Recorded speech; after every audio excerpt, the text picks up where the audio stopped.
देखिए, वहाँ बजरंग दल का नाम जो है कलबुर्जी और हमारी जो बहन थी उनके हत्या के साथ जुड़ा हुआ माना गया, इसलिए उस नाम का कोई सम्मान जो है बजरंग दल एज सच का, बजरंग नहीं लोग हनुमान जानते हैं, तो ये तो बजरंग तो भाजपा ने बनाया और बजरंग को बजरंगियों के कुछ उनके लोगों के आचरण ने और बजरंग कर दिया, जबकि हनुमान सबके स्तुति पुरुष रहे हैं, कांग्रेस के भी रहे हैं, सबके रहे हैं। तो इसलिए भाजपा उसको इशू नहीं बना पाई और कांग्रेस ने टाइम पर जो इश्यूज उठाए थे, वो इश्यूज जो वेलफेयर के इश्यूज उठाए थे, वो लोगों तक बड़े डीपली चले गए और लोगों को लगा कि भाजपा अपने पुराने पोलराइजेशन के खेल में आ रही है। बने रहिए, हमारे दो सहयोगी मोहितराज दुबे और यासिर मुश्ताक इस वक्त बेंगलुरु में कर्नाटक की विधानसभा के बाहर ही खड़े हुए हैं। देश की चुनिंदा सबसे सुंदर विधानसभाओं में से एक कर्नाटक की विधानसभा है। यासिर, मोहित जरा पूछेगा यासिर से, ये पीएफआई, बजरंग दल, बजरंग बली, क्या इन मुद्दों के आधार पर भी चुनाव लड़ा गया है और उसका असर दिखा है मतदाताओं के बीच में?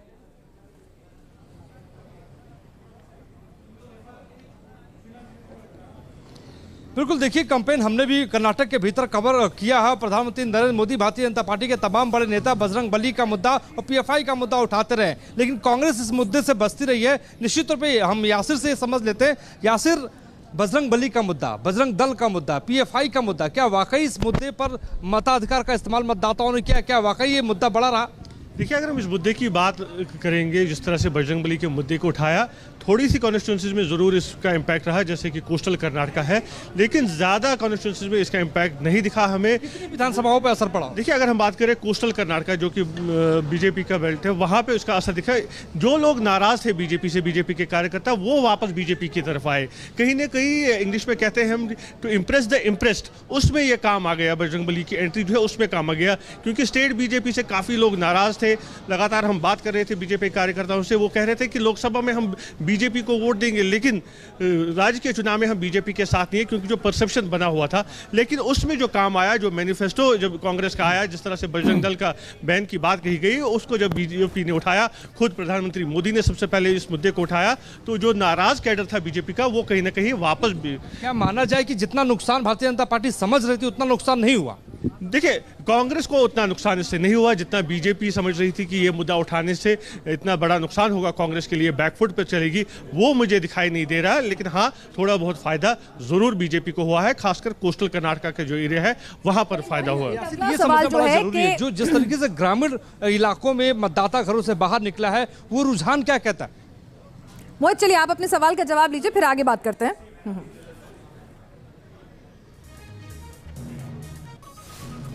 जी बिल्कुल, जो ग्रामीण इलाकों में कर्नाटक के भीतर जो मतदाता घरों से बाहर निकला है, शहरी इलाकों में भी निकला है, लेकिन गांव में ज्यादा निकला है, वो मैसेज क्या दे रहा है, संदेश क्या है? देखिए, अगर हम अभी वोटिंग परसेंटेज की बात की जो 5 बजे तक आई, तो 65% है वोटिंग।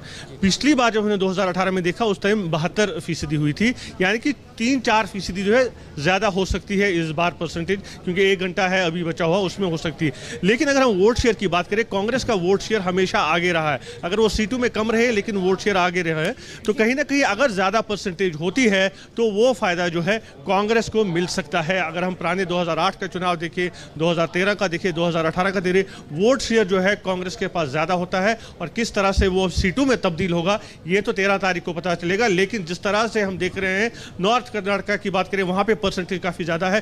कित्तूर कर्नाटका की मैं समझता हूं, जो पार्टी कित्तूर कर्नाटका, जो कि मुंबई कर्नाटका रीजन है, जो वहां पर लीड लेगा वही पार्टी जो है सरकार बनाएगी। अगर हम पिछले मेरा सवाल इसी रीजन से जुड़ा हुआ है। इस रीजन में पिछली बार बीजेपी को 30 सीटें मिली थी। लिंगायत वोट कहा जा रहा है इस बार डिवाइड होगा, क्योंकि वो उतना खुश नहीं है। कुछ फैक्टर्स हैं जिनको लेकर बीजेपी से नाराजगी है, जिसमें आरक्षण का मुद्दा भी प्रमुख है।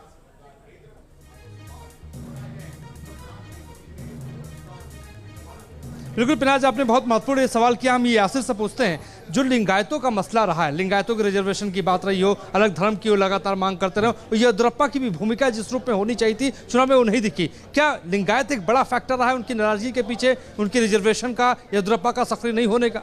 जी बिल्कुल, देखिए अगर हम बात करें जिस तरह से येदियुरप्पा जी को हटाया गया, भले ही येदियुरप्पा जी ने कहा कि वो खुद पद छोड़ रहे हैं, लेकिन जो संदेश उस समय गया तो साफ तौर दिखा कि बीजेपी ने येदियुरप्पा को हटाया, वो कहीं ना कहीं लिंगायत समुदाय को पसंद नहीं आया। उसके बाद हमने देखा जो रिजर्वेशन को लेकर जिस तरह से विरोध प्रदर्शन हुए, और फिर जब रिजर्वेशन दिया गया केवल 2% दिया गया, जबकि उनकी डिमांड थी 15%, उससे भी वो काफ़ी नाराज थे। येदियुरप्पा जी साथ नहीं थे। और फिर जगदीश शेट्टर जो कि हुबली में काफ़ी प्रभावशाली नेता है, वहाँ पर लिंगायत में उनका जो है काफ़ी अहम रोल है वहाँ पे। और फिर हमने देखा बेलगावी में लक्ष्मण सौदी, उससे भी टिकट नहीं मिला। ये दो नेता भी है, दोनों नेता जो है कित्तूर कर्नाटका, जो कि मुंबई कर्नाटका रीजन है, वहीं से आते हैं। तो कहीं ना कहीं मैं जो कह रहा था अभी, जो 50 सीटें थे हैं कित्तूर कर्नाटका की, पिछले चुनाव में हमने देखा 50 में से 35 सीटें जो थी बीजेपी ने ली थी, और लिंगायत क्योंकि उनके साथ पूरी तरह से खड़े थे। लेकिन इस बार ऐसा बहुत ही अच्छे तरीके से जो ग्राउंड जीरो की हकीकत है उसको हमारे सहयोगी यासिर और मोहित समझा रहे हैं। लेकिन हरीश रावत साहब, भारतीय जनता पार्टी लगातार दावा कर रही है कि देखिए कर्नाटक के मतदाता बीजेपी को इसलिए चुनेंगे क्योंकि डबल इंजन की सरकार कर्नाटक में जब एक बार फिर आएगी तो तस्वीर और ज्यादा बेहतर हो जाएगी। बीजेपी के तमाम प्रवक्ता दावा कर रहे हैं कि जब तक कांग्रेस थी कर्नाटक में सिर्फ 2 एयरपोर्ट थे, अब जब बीजेपी की सरकार है तो 9 एयरपोर्ट हो गए हैं। एफडीआई, स्टार्टअप और जो तमाम सेंट्रल गवर्नमेंट की स्कीम्स हैं, उन सब का असर किस तरीके से कर्नाटक पर दिखा है, जिससे मतदाता को एक बार फिर डबल इंजन की सरकार चाहिए। देखिए, कांग्रेस ने लोकल इश्यूज पर फोकस किया। जो विकास का तथाकथित मॉडल प्राइम मिनिस्टर का है, ये बड़े लेट स्टार्ट हुए, और वो तब तक बोमई सरकार की जो अपयश था, विशेष तौर पर मिस्टर 40% के रूप में, और लचर उनका एडमिनिस्ट्रेशन था, वो सारी बातें जो है जनता के दिमाग पर हावी हो चुकी थी, और उस पर कांग्रेस की एकता और कांग्रेस ने जो सोशल जस्टिस के प्लेटफॉर्म को आगे बढ़ाया। कुछ आवाज में आपकी दिक्कत आ रही है, जो इशू सॉल्व करके आपके पास फिर से वापस आती हूँ। योगेंद्र यादव जी, प्रेसिडेंट स्वराज इंडिया बैंगलोर से हमारे साथ इस वक्त जुड़ चुके हैं। योगेंद्र यादव जी, आपने निश्चित तौर पर प्री पोल्स भी देखे होंगे, और आखिर के 10 दिनों में बीजेपी का, खासतौर से प्रधानमंत्री का कैंपेन में ताबड़तोड़ प्रचार भी देखा होगा। आपको लगता है कि प्री पोल सर्वे ही लगभग एग्जिट पोल में नजर आएंगे, या तस्वीर बदल सकती है?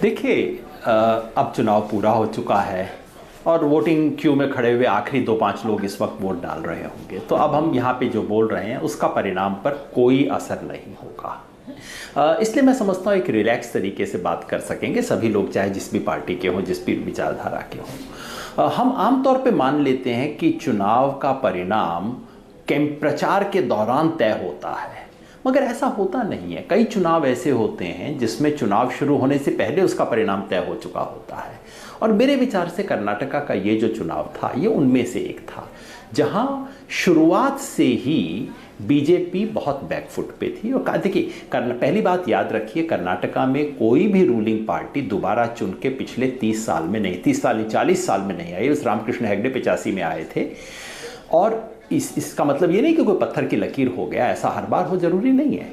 लेकिन बम्बई सरकार की परफॉर्मेंस इतनी खराब थी, खुद बीजेपी का कोई कार्यकर्ता, बीजेपी का अपना ईमानदार वोटर, मतलब उनका जो वफादार वोटर है, वो भी इस सरकार के पक्ष में 2 मिनट बात करने को तैयार नहीं था। तो ये जो 2 बातें थी, बुनियादी बातें, उसके कारण शुरुआत से ही इस चुनाव में कांग्रेस आगे थी, शुरुआत से ही बीजेपी बहुत पीछे थी। चुनावी दौरान में आखिरी 1.5-2 महीने में 2-3 घटनाएं हुई सिर्फ, बाकी तो हम मीडिया के लिए बनाते रहते हैं, हर रोज कोई ना कोई खबर बना देते हैं। एक तो ये कि बीजेपी में बिखराव काफी हुआ। ये उन बहुत चंद चुनावों में से एक था जिसमें कांग्रेस यूनाइटेड दिख रही थी और बीजेपी डिवाइडेड दिख रही थी। अमूमन उल्टा हुआ करता है, लेकिन इस चुनाव में ऐसा था, आपने सब कुछ देखा। और दूसरा ये कि चुनाव के दौरान जी कांग्रेस ने एक समझदारी का काम किया, वो ये कि कांग्रेस ने जो सही मुद्दे थे उस पर फोकस किया, आए बाएं की कोई बात नहीं की। और 5 गारंटी जो थी वो गरीब वोटर, जो कि कांग्रेस बाकी सब लिंगायत वोकली का बोलते रहे, कांग्रेस ने गरीब वोटर पे फोकस किया जो कि गरीब का था। तो इसलिए मेरे विचार से ये चुनाव पहले दिन से एक तरफा था और अंत तक एक तरफा रहा। आखिरी 10 दिन में हमने चाहे कि पहले में तूफान तो बना लिया, लेकिन अभी एग्जिट पोल मेरे ख्याल में दिखाएंगे कि एक तरफा चुनाव है। ठीक है, लेकिन योगेन जी, क्या आपको लगता है कि कर्नाटक के इस विधानसभा चुनाव के नतीजों में मोदी फैक्टर का कोई असर नहीं होगा? मेरी सहयोगी पिनाज आंकड़े भी आपको बताएंगे। 2013 के कर्नाटक के विधानसभा चुनाव और उसमें बीजेपी का प्रदर्शन, 2014 का लोकसभा चुनाव उसमें बीजेपी का प्रदर्शन, और उसके बाद के भी विधानसभा और लोकसभा चुनाव, मतलब जहां बीजेपी की तरफ से नरेंद्र मोदी चुनावी मैदान में उतरे वहां बीजेपी को फायदा हुआ। कर्नाटक के आंकड़े ये बताते हैं। क्या इस बार ऐसा रिपीट होता नजर नहीं आता है आपको? क्या मोदी फैक्टर कुछ नहीं है कर्नाटक में?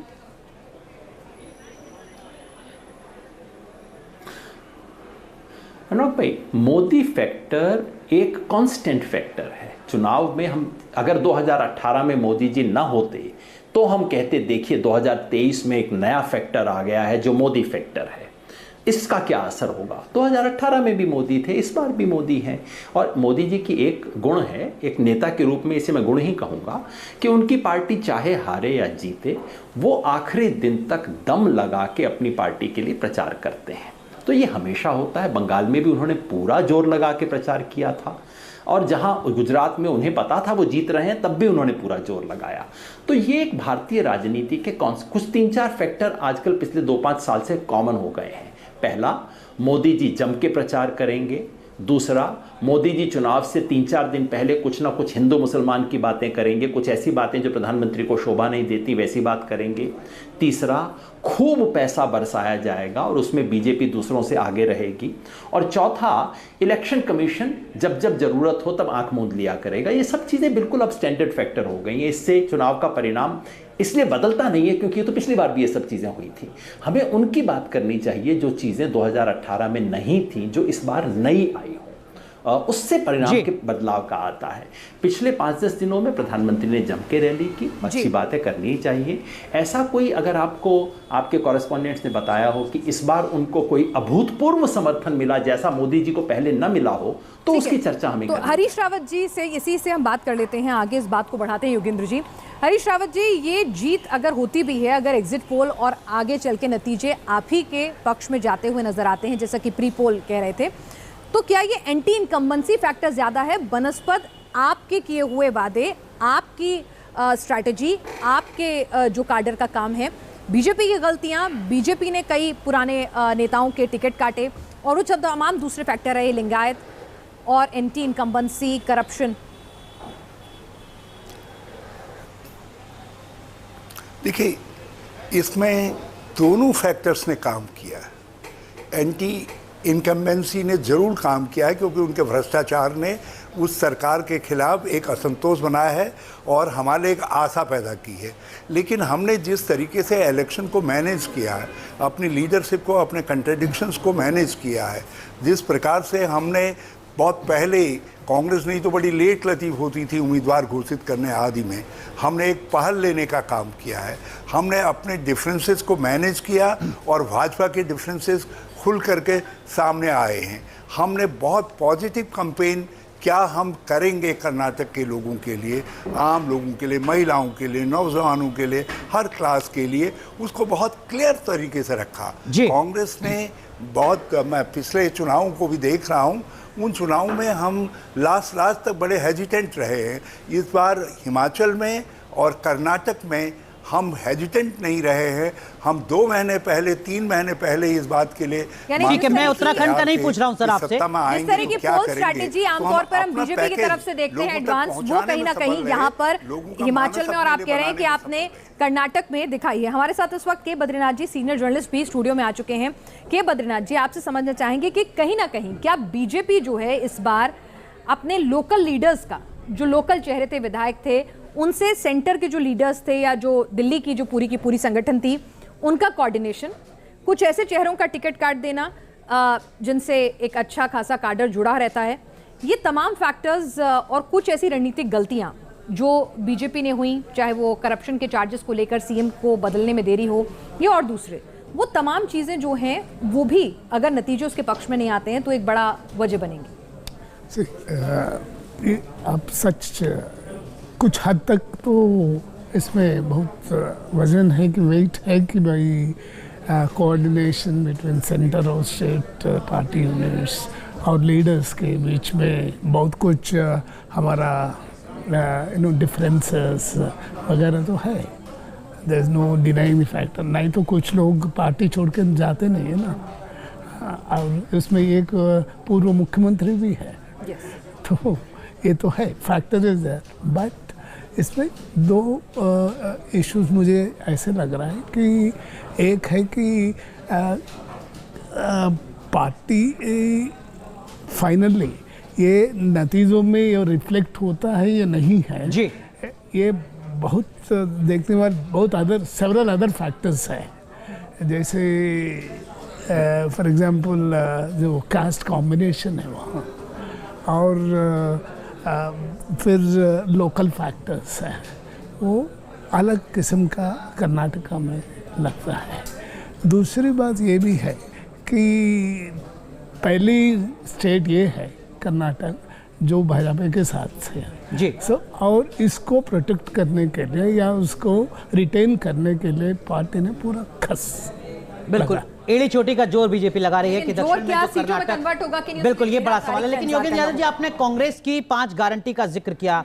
भारतीय जनता पार्टी की तरफ से कहा जा रहा है कि देखिए कर्नाटक में किसान सम्मान निधि के हवाले से हमने 15,000 करोड़ रुपए दिए, जिसका फायदा 54 लाख किसानों को हुआ और औसतन हर किसान को 10,000 रुपए मिले किसान सम्मान निधि के। 37 लाख कर्नाटक के ऐसे परिवार हैं जिनको मुफ्त LPG कनेक्शन दिया गया है। 1 करोड़ तकरीबन ऐसे घर हैं जिनको पीने का साफ पानी दिया गया है। खासकर जो मछुआरे हैं या किसान हैं उनके लगभग 12 लाख बच्चों को स्कॉलरशिप दी गई है। 50,000 लोग ऐसे हैं जिनके घर पर पेंशन पहुंचाई गई है। कांग्रेस की 5 गारंटी वो तो अभी वादे हैं, जनता उन पर कितना यकीन करेगी, लेकिन ये तो 5 वो आंकड़े हैं जिनका जिक्र बीजेपी की तरफ से किया जा रहा है आम आदमी से जुड़े। क्या इससे कर्नाटक के मतदाता ने खुद को रिलेट नहीं किया होगा सर?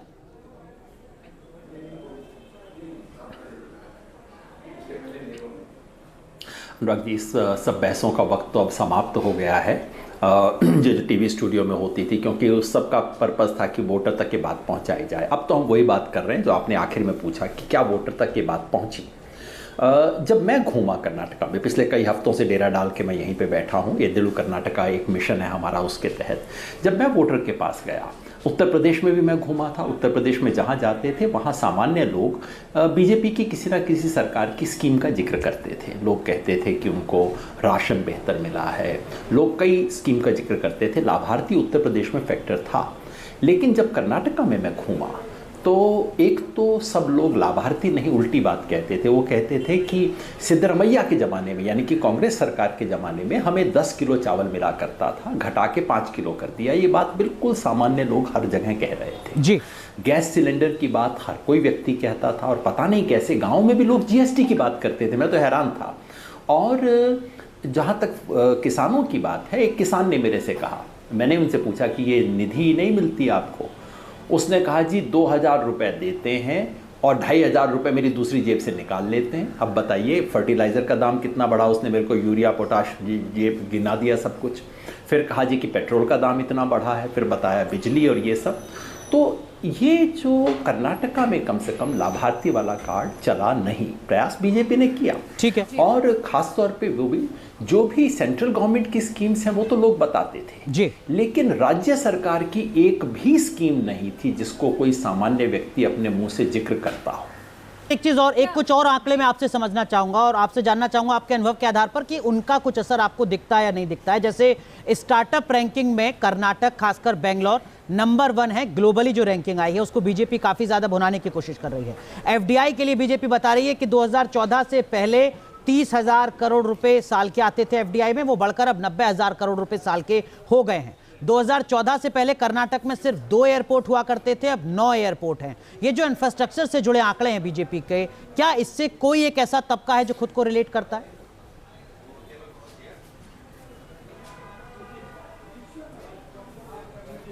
देखिए, जो एयरपोर्ट का इस्तेमाल करते हैं वो वैसे भी बीजेपी को वोट दिया करते हैं। हो सकता है उन्होंने बीजेपी को और वोट दे दिया हो। याद रखिए, वो कर्नाटका के 2% लोग भी नहीं होंगे। और बीजेपी की एक मज़ेदार चीज़ है, वो ग्लोबल रैंकिंग में बड़ा इंटरेस्ट रखती है। फला ग्लोबल रैंकिंग आ गई। इन बेचारों की ऐसी स्थिति है कि कोविड के दौरान एक ज़माने में एक रैंकिंग आ गई कि दुनिया में सबसे बेरहम तरीके से कहाँ पे लॉकडाउन हुआ, उसमें भारत नंबर 1 था। तो बीजेपी वालों ने 2 दिन यही चला दिया, बाद में उन्हें पता लगा ये तो बेरहमी की रैंकिंग थी। तो इनकी दिक्कत ये है कि ये रैंकिंग चला देते हैं, लेकिन जब प्रेस फ्रीडम इंडेक्स में आता है कि हिंदुस्तान प्रेस फ्रीडम में इतना नीचे है, तो हमारे विदेश मंत्री कहते हैं ये लोग कौन होते हैं रैंकिंग करने वाले, विदेशी लोग हैं, भारत के विरुद्ध प्रचार। तो भैया, अगर वो विदेशी हैं तो इस मामले में विदेशी होंगे ना, छोड़ दो ये रैंकिंग वाला चक्कर। यूँ भी ये इंफ्रास्ट्रक्चर और सारी रैंकिंग जो हैं, सवाल आज हमें ये पूछना चाहिए, क्या ये कर्नाटका के गाँव में बैठे हुए 65 साल की महिला तक ये बात पहुँची? अगर नहीं पहुँची तो ये सब अखबारों की हेडलाइन है, उससे फालतू कुछ नहीं है। ठीक है योगेंद्र जी, चीजों का सामान्य व्यक्ति पे असर नहीं होता। एक फ्यूचरिस्टिक सवाल आपसे पूछना चाहूंगी। वगैरह का असर होता है। जी एक फ्यूचरिस्टिक सवाल मैं आपसे पूछना चाहूंगी कि ठीक है, प्रचार बंद हो गया, सबने वोट डाल दिया, ईवीएम में चला जा चुका है फैसला, एग्जिट पोल का इंतजार होगा और एग्जिट पोल का इंतजार होगा, लेकिन अगर वो बीजेपी के हक में नहीं जाते हैं तो किस तरह से उसको इंटरप्रेट किया जाएगा कि जो पिछले 4 दशकों का इतिहास रहा है कि एक बार एक पार्टी, दूसरी बार दूसरी पार्टी, उसी तरह से रिपीट हो रहा है, या 2024 के सेमीफाइनल के तौर पर भी इसे समझा और देखा जाए?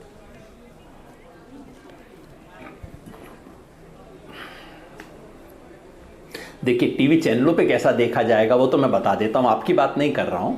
अगर कांग्रेस अच्छा नहीं करती है तो सारे लोग कहेंगे राहुल गांधी असफल हो गए, भारत जोड़ो यात्रा का भांडा फूट गया, इत्यादि इत्यादि। और अगर बीजेपी हार जाती है तो मोदी जी का नाम कोई चैनल नहीं लेगी, कहेंगे मुंबई बेकार था, बीजेपी कर्नाटका सरकार बेकार थी, यूं भी कर्नाटका के लोग तो हर बार बदलते ही हैं, इत्यादि इत्यादि। ऊपर तक उंगली दिखाने की किसी की हिम्मत नहीं होगी, ये तो मैं आपको बता ही देता हूं पहले से। हालांकि अभी पोस्टमार्टम का वक्त नहीं है। मैं समझता हूं अगर गंभीरता से हम बात करें तो यदि ऐसा होता है, जो परिणाम जो मैंने कहा, मुझे लग रहा है एक तरफा चुनाव है। बाकी तो देखिए एग्जिट पोल से आएगा। कोई मैं बैठे यहाँ पे भविष्यवाणी कर दूं, ऐसा मेरे पास कोई तंत्र नहीं है। एक ज़माने में मैं चुनावों की भविष्य बताने का काम करता था, अब भविष्य बनाने का काम करता हूँ, इसलिए मैं कोई यहाँ पे एनालिस्ट के तौर पे नहीं बैठा हूँ।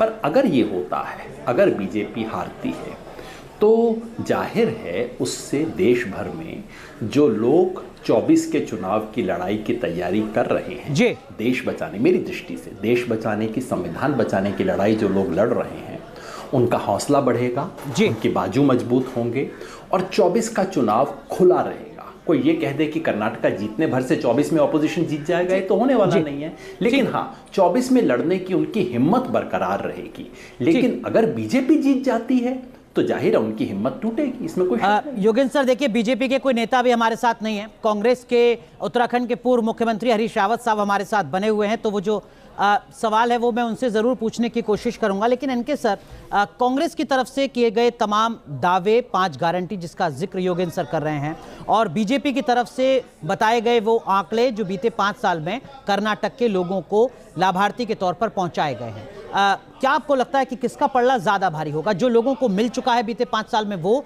या जो अगले 5 साल में देने का वादा किया जा रहा है वो? देखिए, इसके जनता का perception, quality of collective consciousness her society की अलग होती है।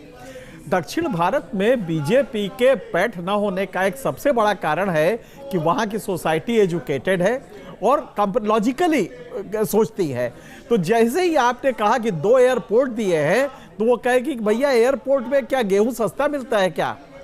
क्योंकि प्रॉब्लम ये है कि वहां जब वो लॉजिकली सोचते हैं तो देखते हैं कि एयरपोर्ट इंफ्रास्ट्रक्चर का एक पार्ट होगा। एनके सर, माफ कीजिए सर, आपको रोक रहा हूं, लेकिन उससे पहले एनके सर, जो आपने कहा 2008 में बीजेपी को 34% के आसपास वोट मिला था, कांग्रेस को भी लगभग उतना ही वोट मिला था। 2018 में बीजेपी को 36% वोट मिला था, कांग्रेस को भी लगभग 38% वोट मिला था। तो अगर कर्नाटक के मतदाता इन तमाम पहलुओं को सोचते हैं तो क्या वजह है कि बीजेपी और कांग्रेस का जो वोट प्रतिशत है वो इन विधानसभा चुनावों में लगभग बराबर है?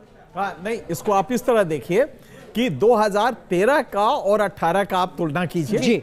2013 के 18 में बीजेपी में आप गैप पाएंगे, लेकिन कांग्रेस का वोट परसेंटेज रिटेन हुआ है बल्कि बढ़ा है। ठीक है, 18 में 1.7% बढ़ गया था और यही इसके साथ जनता दल जेडीएस के साथ भी हुआ, उसका भी बढ़ा।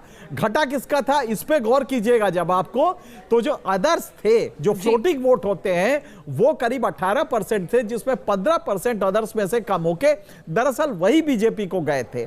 बीजेपी को कांग्रेस का पोजीशन वही रहा, कांग्रेस का बल्कि बेटर हुई 2018 में, कांग्रेस बेटर हुई थी, तो लिहाजा कांग्रेस का जो सपोर्ट बेस है वो कहीं से कम नहीं हुआ। हाँ, जो लेकिन कांग्रेस के एक सपोर्ट बेस में सेंधमारी करने में मतलब सेंधमारी तो नहीं कहूंगी, लेकिन कहीं ना कहीं उसको तोड़ने में क्या होता है, मुस्लिम वोटर जो है जेडीएस और कांग्रेस में बढ़ जाता है। तो हरीश रावत जी, क्या आपको इसकी आशंका है कि मुस्लिम वोट बैंक जो है वो बढ़ सकता है या टैक्टिकल वोटिंग होगी? क्योंकि इस बार हम बात करें एसडीपीआई जो है 15 सीटों पर और एमआईएम जो है वो 2 सीटों पर चुनाव लड़ रही है, जो मेरी जानकारी है। मतलब अभी देखिए, इन चीज़ों का इस समय असर इसलिए नहीं पड़ेगा, वोट एंटी बीजेपी वोट के रूप में एक ब्लॉक बन गया, मेंटल ब्लॉक बना है, और उसका लाभ हमको मैसूर के इलाके तक में मिल रहा है, जो बोकलिंगा बेल्ट है, जहां जेडीएस को सपोर्ट मिलता था, वहां भी ऐसा वोट जो वल्नरेबल सीट्स हैं जेडीएस की, वहां वोट कांग्रेस के साथ आ रहा है, क्योंकि कांग्रेस को बीजेपी को हराने वाले पार्टी के रूप में देखा जा रहा है। तो इस तरीके से हमारी करीब 18-20 सीटें ऐसी हैं जो हमारी तरफ जा रही हैं। और जैसा अभी हमारे को पैनलिस्ट ने कहा कि वोट परसेंटेज करीब हमारे लगभग वो रहे हैं, जी, तो बराबर। उसमें ये जो फैक्टर है कॉन्स्टिट्यूंसी वाइज, एरिया वाइज, ये फैक्टर हमको लाभ देने जा रहा है।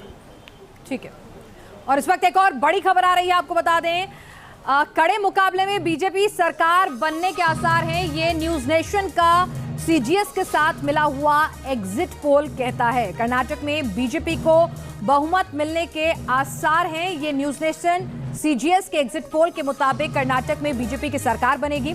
सीजीएस से हमारे साथ लगातार महेश कौशिक जी भी हैं और उनसे समझते हैं कि आखिर इस एग्जिट पोल को उन्होंने किस तरह से कंडक्ट किया था। लेकिन बीजेपी को 114 सीटें, कांग्रेस को 86 सीटें और साथ ही जेडीएस को 21 सीटें, यानी कि बीजेपी को पूर्ण बहुमत की सरकार बनाने का दावा हमारा एग्जिट पोल कर रहा है और अन्य के खाते में 3 सीटें, यानी कि अभी तक के जितने भी प्री पोल सर्वेस थे उनसे एकदम उलट ये सीजीएस का एग्जिट पोल आप देख रहे हैं सबसे पहले न्यूज नेशन पर। तो इस वक्त जो टैली आप दिख रही है वो दरअसल में 13 मई के संभावित नतीजे हो सकते हैं कर्नाटक में। वैसे तो 225 विधानसभा सीटें, एक सीट नॉमिनेशन की है, 224 सीटों पर विधानसभा का चुनाव हुआ है। और इस वक्त जो सीजीएस का एग्जिट पोल है, न्यूज नेशन सीजीएच का एग्जिट पोल है, उसके मुताबिक भारतीय जनता पार्टी को 114 सीटें मिलती नजर आ रही हैं, कांग्रेस पार्टी को 86 सीटें, जेडीएस के खाते में 21 सीटें जाती हैं और अन्य के खाते में 3 सीटें जाती हुई नजर आ रही हैं। ये इस वक्त की सबसे पहली तस्वीर एग्जिट पोल की हम आपको दिखा रहे हैं। 2018 में भारतीय जनता पार्टी को 104 सीटें मिली थी, कांग्रेस को 80 सीटें मिली थी और जेडीएस को 37 सीटें, लेकिन इस बार तस्वीर बदल रही है और वोट परसेंटेज भी चेंज हो रहा है। कांग्रेस को 30.89%, जेडीएस को 14.25%, और यहां हम अगर बात करें अन्य के खाते में 9.52% वोट जा रहा है। बीजेपी को 45.34% जो है वोट परसेंटेज मिल रहा है। और इससे पहले अगर बात करें तो विधानसभा चुनाव में 36% का वोट परसेंटेज बीजेपी के पास था। तो एंटी इनकम्बेंसी तो यहां बिल्कुल नहीं दिखती है। सबसे पहले योगेंद्र यादव जी, आप ही से समझना चाहेंगे कि इस एग्जिट पोल को जो सीजीएस ने कंडक्ट किया है, इसको आप किस तरह से देखते हैं?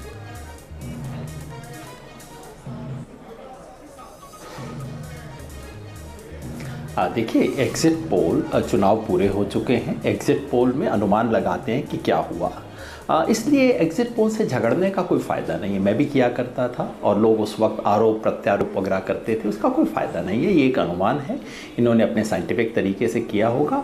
मैं हैरान हूँ, मैं बिल्कुल स्पष्ट कहूँगा। और अगर बीजेपी को 45% वोट आ रहा है जैसा आपका एग्जिट पोल कह रहा है, तो भाई फिर उसको 114 नहीं, उसको तो 140 सीट आनी चाहिए। 45, अगर कांग्रेस को 30% वोट है और बीजेपी को 45 है, तो मैं तो हैरान हूँ। उनको तो 140 सीट फिर आनी चाहिए। तो मैं कुल मिला के इन नतीजों से हैरान हूँ, लेकिन इससे फालतू कुछ नहीं, क्योंकि स्टूडियो में बैठ के हम सेटल थोड़ी कर सकते हैं कि कौन सा एग्जिट पोल सही है, कौन सा गलत है, और इसका कोई मतलब नहीं है। वोट हो चुके हैं, तो आप उसका मैं सम्मान करता हूँ, आपके अनुमान का। मैं सिर्फ इतना ही कह सकता हूँ कि मैं इससे बहुत आश्चर्यचकित हूँ। कम से कम जो मैं घूम रहा था वैसा मुझे दिख नहीं रहा था। बाकी आप लोगों ने अनुमान लगाया, ठीक ही किया। महेश कौशिक जी से भी इसका जवाब, महेश कौशिक जी आप जवाब दीजिएगा, लेकिन एनके सर कुछ रिएक्ट करना चाह रहे हैं। एनके सर से जी, योगेंद्र जी बिल्कुल सही कह रहे हैं कि अगर 45% का ये जंप है तो ये बिल्कुल सही है कि टॉप टू 3/4 हो जाना चाहिए, आपकी सीटें 3/4 होना चाहिए, क्योंकि इसका एक कैलकुलेशन होता है सेफोलॉजी में जिसको क्यूब लॉ कहते हैं, और उसके हिसाब से अगर 45 है तो मुझे लगता है कि आप अपने सर्वेयर जो भी हों उनसे पूछना चाहिए कि भाई अगर ये क्वांटम जंप 9% का हुआ है तो ये तो 3/4 आपको स्वीप करेगा। मतलब मुझे लग रहा है कि जो क्वेश्चंस फ्रेम किए हैं उसमें शायद क्या आपने ये फैक्टर इन किया है कि एयरपोर्ट से जनता कितनी खुश है और महंगाई से कितनी नाराज है। इन दोनों को जब जक्सटापोज करेंगे, नजदीक लाएंगे और तब सवाल बनाएंगे तो शायद ज्यादा स्पष्ट। एक बार महेश जी से इस पे टिप्पणी ले लें कि जो यहाँ पर सवाल यहाँ पर योगेंद्र यादव जी उठा रहे हैं और यहाँ पर एनके सिंह साहब उठा रहे हैं। महेश कौशिक जी, आप उस पर क्या कहना चाहेंगे? जी, क्योंकि आपने 10-15% का मार्जिन नहीं रखा है, आपने सीधा सटीक आंकड़ा दिया है। जी, सबसे पहले तो मैं आपको ये बताना चाहता हूँ कि सेंटर फॉर ग्लोबल स्टडीज़ कभी भी सीटों को लेकर के कोई रेंज नहीं देता है। हमने ये हमारा 10वां सर्वे है और हमने पिछले 9 सर्वे में भी हमेशा एग्जैक्ट सीट्स दी हैं कि इतने नंबर ऑफ सीट्स बीजेपी को जा रही हैं, इतने नंबर ऑफ सीट्स कांग्रेस के लिए जा रही हैं। कभी भी हमने उसकी रेंज नहीं दी है। और जब हमने पहले भी इस तरह के अनुमान दिए हैं जो कि बाकी पोलस्टर्स से डिफरेंट थे, तो तब ये प्रश्न उठे हैं। उदाहरण के तौर पर मैं बताना चाहूँगा, उत्तर प्रदेश में जब हमने कहा कि योगी जी बहुत कंफर्टेबल मेजॉरिटी के साथ सरकार बना रहे हैं, तो लोगों ने कहा कि नहीं, ऐसा नहीं है, क्योंकि अभी जो कोरोना का मुद्दा है वो जीवित है और जिनके घरों से लोग मरे हैं और जो लाशों वाला जो चित्र एक उसमें बहुत ज़्यादा पॉपुलर हुआ था, उन्होंने कहा कि इसका मतलब आप इसके इम्पैक्ट को इग्नोर कर रहे हैं। हमने कहा ऐसा नहीं है, हमने इसको लेकर के भी सब लोगों से बात की है। एक बात। दूसरी बात मैं कहना चाहता हूं कि ये जो सर्वे है वो होलिस्टिक है, सेलेक्टिव नहीं है। 224 सीटों में से ऐसा नहीं है कोई एक व्यक्ति सर्वे करता है तो जनरली वो 2, 4, 10 या 20 कॉन्स्टिट्यूएंसी को विजिट कर सकता है। लेकिन जिस सर्वे के अंदर 1000 से ज़्यादा सर्वेयर्स इंक्लूड होते हैं तो फिर वहाँ 224 की 224 कॉन्स्टिट्यूएंसी को विजिट किया जाता है या वहाँ के लोगों से बात की जाती है। तो यहाँ पर भी ऐसा ही हुआ है। जो सवाल योगेंद्र यादव जी ने खड़ा किया, और देखिए उनका लंबा अनुभव है दशकों का, हम लगातार उनको देखते सुनते आए। Senior journalist NK Singh sir वो भी बता रहे हैं, अगर 45% वोट शेयर बीजेपी को मिल रहा है तो सीटों का आंकड़ा 114 पर क्यों सिमट गया? सवाल ये है। जी, निश्चित रूप से हम भी इसको लेकर के थोड़ा सा असमंजस में थे कि जब वोट शेयर इतना बढ़ रहा है तो सीटें फिर उसके हिसाब से ज़्यादा आनी चाहिए। लेकिन जो हमारी टीम वहाँ पर गई थी, जब हमने उन लोगों से बात की और उस डेटा को माइन्यूटली एनालाइज किया तो देखा कि बहुत सारी ऐसी सीटें थी जहाँ बहुत क्लोज फाइट में बहुत थोड़े से मार्जिन से वो इधर की उधर हो रही थी, जिसके कारण से जो वोट प्रतिशत है बीजेपी के पास ज्यादा दिख रहा है, लेकिन उस अनुपात में उनकी सीटें बढ़ती हुई नहीं दिख रही। के बद्रीनाथ जी भी कुछ कहना चाह रहे हैं, वरिष्ठ पत्रकार हैं, उनका भी अपना एक एनालिसिस। मेरा कहना ये है कि इफ द बीजेपी का मान लीजिए कि 1% भी बढ़ता है, सो सीटों की तुलना में it should grow by 2.9 times. And if it is Congress की तरफ देखेंगे तो इट वुड बी 1% इंक्रीज होता है वोट्स का, लगभग 1.9 टाइम्स ये रिफ्लेक्ट करना है वो सीट्स में। सो ये जो आप लोग नंबर्स बोल रहे हैं ना, द वोटिंग परसेंटेज जो आप दिख रहा है, तो इस हिसाब से बीजेपी को तो लगभग 3/4% ऑफ वोट्स मिलना, पूरी मेजॉरिटी 140, पूरी पे मतलब लैंडस्लाइड मिलना चाहिए। चलिए महेश जी, जरा ये जो सवाल है, जो जिज्ञासा है, इसका जवाब दीजिए। अगर 1% वोट शेयर बढ़ता तो 2.9% कैसे मिलता? अगर क्लोज फाइट है तो कांग्रेस को सिर्फ 30% ओवरऑल वोट कैसे मिला है? मतलब 8% ड्रॉप कैसे हुआ है? क्योंकि क्लोज फाइट होता है तो क्लोज ही होता है, 45 की जगह 43 होता है। तो मुझे लगता है इसको आप एक्सप्लेन करेंगे तो महेश जी इस सवाल का जवाब दीजिए। बता दें हमारे साथ बीजेपी के प्रवक्ता जुड़ गए, उनका रुख करेंगे, लेकिन पहले जो ये तमाम जिज्ञासाएं, जो सवाल हैं, आशंकाएं हैं, इनका जवाब दीजिए। जी, निश्चित रूप से जहां पर जो क्लोज फाइट थी उसमें जो बेनिफिट हुआ है वहां पर वो कांग्रेस के पक्ष में जा रहा है। और जो आप 1.9% की बात कर रहे हैं वही हम कहना चाह रहे हैं कि वो जो डिफरेंस है वहां पर वोट शेयर का, वहां पर वोटिंग का जो परसेंटेज है वो निश्चित रूप से बीजेपी के फेवर में तो जा रहा है, लेकिन वहां पर जब सीट पे आप उसको देख रहे हैं तो बहुत थोड़े मार्जिन से वो सीटें कांग्रेस के पास जा रही हैं। इसलिए वहां पर सीटें बहुत बढ़ती हुई नजर नहीं आ रही हैं हमें, लेकिन वहां पर जो वोट प्रतिशत है वो उतना जा रहा है। तो ये थोड़ा सा जो डिफरेंस है हरीश रावत जी भी से हमारे साथ हैं। हरीश रावत जी, एग्जिट पोल जो है योगेंद्र यादव जी को, एनके सिंह जी को थोड़ा चौंकाने वाले लग रहे हैं। योगेंद्र सर आते हैं आपके पास। आप क्या कहेंगे? योगेंद्र सर आ रहे हैं आपके पास। देखिए, ये बिल्कुल सीधी सी बात है। जितना इंक्रीज दिखाया जा रहा है बीजेपी के वोट शेयर में, वो सीटों पे फिर तो चुनाव एक तरफा होना चाहिए था। तो इससे बिल्कुल साफ दिखाई देता है कि कुछ न कुछ कंट्रडिक्शन है सर्वे के अंदर जो है। उसका कोई माकूल जवाब मैं बड़े गौर से सुन रहा था, क्योंकि मेरे लिए जो बातें अभी आई हैं वो थोड़ा सा झटका देने वाली भी थी। तो मैंने बहुत टटोलने की कोशिश की अपने दिमाग को, तो मैं नहीं समझता कि ऐसा कुछ है। और ये नतीजे वही हैं जो लोग अंदाज लगा करके बैठ रहे हैं और कांग्रेस स्पष्ट बहुमत में आ रही। ठीक है।